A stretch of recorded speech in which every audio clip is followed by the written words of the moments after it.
I think my parents resent me for starting my own family. Hosted by you/Let Owen. I had something of a revelation this weekend. I'm still processing how I feel about it and considering whether I should confront my parents. Anyway, here it is. I believe my parents resent me for starting my own family. I, 40M, come from a big family. I'm the second oldest of 9 kids. My older sister, Jane, is just a year older than me. There is a 6-year gap between me and the next sibling, then my mom had a child every 2 to 3 years. Since Jane and I were the oldest, we always helped with the younger kids and the chores around the house. In fact, it was common for my parents and other adults to refer to us as Jane and Op and the kids. It was like Jane and I weren't considered children, we were more like 2 other adults living in the house. We were homeschooled, so we were home all the time. Part of my job was to wake up, make breakfast for the kids, and get them started with their school or activities before I started my own schoolwork. Jane would sleep in because she was more of a night owl, and it was her job to help at night with the baby, because there was always a baby. Jane and I did most of the chores around the house. We took turns either cleaning the kitchen or doing the laundry, of which there was a lot. I did all the guy stuff, like mowing the yard and taking out the trash. As I got older, I would delegate some of these chores to my younger brothers, but it was still my responsibility to make sure they got done. Once I was old enough to drive, I would run errands and take the kids everywhere. I can't tell you how many times I took the kids to things like playdates or doctor's appointments. I often tucked the kids into bed and told them stories. To me, these things were just normal, but looking back, I was more like a second dad to the kids than a brother. Jane and I did have a lot of freedom as teenagers to go out with our friends, as long as the chores were done. We didn't have cell phones back then. If we wanted to go out, we would just tell our parents, and they didn't care as long as we were back by the next morning. I moved out when I was 20, but I still spent a lot of time at my parents' house, and one of my younger siblings was almost always at my house. One brother, JJ, pretty much lived with me from the age of 14 because he and our mom didn't get along. When JJ was 17, he got in a wreck and called me instead of calling dad, because I was the one who handled those kinds of things. During all this time, my parents always talked about how important it was for Jane and me to help with the kids because they were so busy with their ministry. I can't count how many times I had to drop what I was doing to take care of something because mom or dad was counseling someone. Sorry, I feel like I'm rambling. I hope I've painted an accurate picture of my childhood. Let's move on. I hadn't really dated much, but when I was 25, I met and started dating Anne. We fell in love fast and got married less than a year later. My younger siblings love Anne. She's a great cook and hostess. Our house became the hangout spot. My younger siblings started calling her Mama Anne, something they still do to this day. We've now been married 15 years and have 2 kids of our own. My mom and Jane did not like Anne. Jane and Anne get along okay now, but Anne and my mom do not have a good relationship. I never understood why, but I think I've finally figured out it's because they see Anne as having taken me away. As Anne and I focused on our relationship and started a family, I spent less and less time doing things for my parents. My dad liked Anne at first, but over the past few years, their relationship has soured. Throughout the years, my dad has made comments to me about keeping up my responsibilities. One time, he called me about one of the younger kids, who had gotten in a fight with my mom, and said, "You better get your brother and change his attitude. It's not okay how he treated your mom, and you are going to make him apologize." A few years ago, Anne and I set some boundaries with my parents, telling them we were not going to raise or discipline their kids. Our home is always open to my siblings, but we no longer let my parents try to use us to straighten them up. My parents have not taken this well. About a year ago, Anne injured her foot and couldn't walk for a while. Just as she was getting better, I was diagnosed with kidney disease, which then turned into kidney failure. I've had several surgeries, with another one coming in a few weeks. It's been a rough year. During this time, my parents have not only refused to help, but they've also actively made things harder for us. Things like promising to help with our kids but then canceling at the last minute, usually because something ministry related came up. Recently, my sister-in-law, who lives in another state, had a baby, and my mom has been staying with her and helping for the past 6 weeks. My sister-in-law has said that mom is a godsend and is so wonderful. My dad has gone to help every weekend. This hurts me because my mom wouldn't give us a single night to help with our youngest when he was born. Anyway, I'm sorry this post has turned out longer than I thought it would. I needed to get some of this off my chest. This weekend, I was talking to another sister and telling her how I don't understand why mom and dad don't treat me like they do the rest of the kids, even Jane. It's like I'm not one of their children.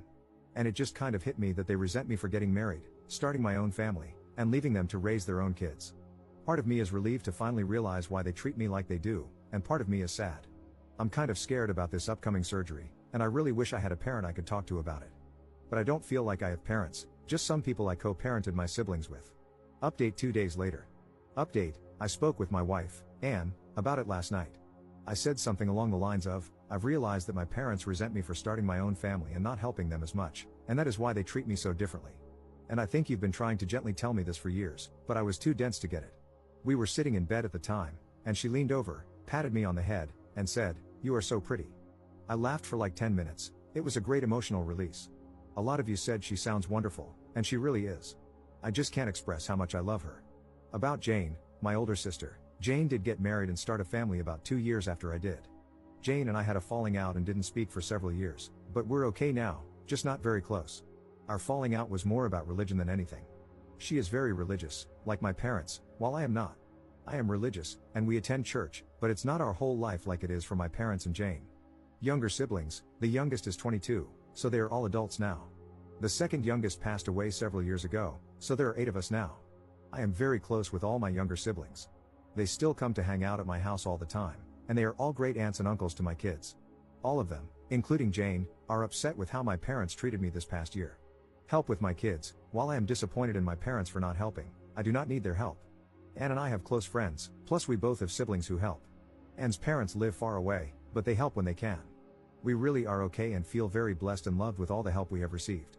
Therapy, part of my kidney treatment plan, includes access to a therapist, and I love her. She has been great in helping me learn to live with an illness. I'm not sure if she is the right person to speak with about my parents, but I will ask her and see if she can refer someone if not. I will wait until after my surgery to bring this up, as I need to just focus on that right now. Setting boundaries. When I say my parents won't help, it's not that they say they won't help, it's that they offer to help and then either bail at the last minute or change the plan so much that it causes Anne and me a lot of stress.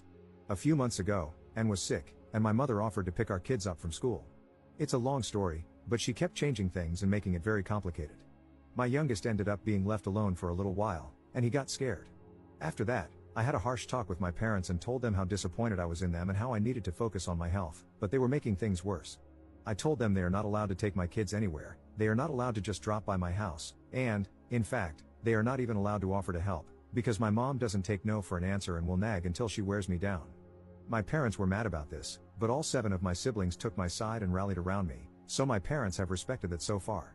Going no contact. A lot of people recommended going no contact. I don't want that.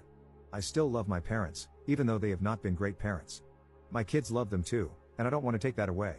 They are good grandparents, when they show up. I don't think my parents are awful people. I think they had this vision of having a big family and a big ministry, and they just didn't realize the responsibilities they put on Jane and me. I have spoken to them in the past and expressed how it was messed up that they put so much on us as kids, and they have apologized. Putting my parents on blast at their church. Several people recommended going to their church and telling people how they have treated me. You don't understand this church. They would praise my parents for putting God and the ministry above everything else. These super religious people are crazy. I guess that's it for now. My surgery is in less than 2 weeks, so I'm going to focus on that. I'm going to put this thing with my parents on the back burner and later decide what, if anything, I'm going to do. Thanks again to everyone for your comments. It has really helped me work through some feelings. Second update 3 weeks later. Thanks to everyone who reached out and wished me a speedy recovery. My surgery was last week, and it's going better than expected. All the surgeries and treatments over the past year felt like they were just keeping me alive, but with this surgery, a kidney transplant, I feel like I'm working towards getting my normal life back. It's been hard and painful, but I was expecting it to be worse, so I can't complain at all. Anne is always telling me that she doesn't get enough credit for being funny, so the fact that so many of you laughed when she told me I was pretty has made her happy. She said, "I like these Reddit people." This whole post started because I was having a conversation with one of my sisters. I'll call her 6, since I can't keep making up names. Plus, she's following this thread and will hate that I'm calling her that. 6 had a fight with our parents, and I was sharing with her that Anne and I had recently set strong boundaries with them and encouraged her to do the same. So, she did, and they didn't take it well. This led to several conversations with different siblings, and both 5 and 9 also decided to set some boundaries. It has also led to other siblings deciding to confront our parents about how they've treated me this past year while I've been sick. Jane, the oldest, called me the day before my surgery to check on me, and we ended up talking about our childhood. We haven't been close for a number of years, but I feel like we bonded on this call. It was interesting talking to her as an adult and reliving some things. She's been in therapy for a few years, and she said sometimes she'll be talking, and her therapist will stop her and say, "Jane, you just casually rolled through some messed up stuff. We need to stop and unpack this." For a long time, I blamed her for the way she treated me when we were younger, but now I'm beginning to understand that she was also just a kid trying to cope. I have a lot more grace for her now. We've been texting a lot over the past few weeks. My parents did visit after the surgery, but we didn't talk about any family drama. My siblings have said they're not taking these new boundaries well at all. I hope that one day they wake up, realize that all 8 of their children are disappointed in them, and work to be better people. But I'm not holding my breath. It seems they're placing all the blame like they normally do. This is just an attack by the devil. Anne and I decided that, moving forward, we're going to continue low contact with strong boundaries.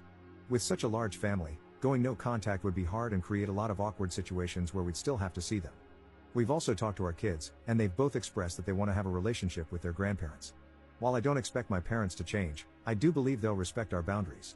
My attitude toward them has also changed. I no longer feel like I owe them anything. We'll continue a relationship with them because it's what's best for my family, not because they deserve it. Lastly, I received a recommendation for a family therapist, and I have an appointment scheduled for next month. Editor's note. Op is still active on Reddit but hasn't posted anything about his family situation for a couple of years. Recently, he shared that he is dealing with issues related to his kidney and heart. We can only hope for the best for him.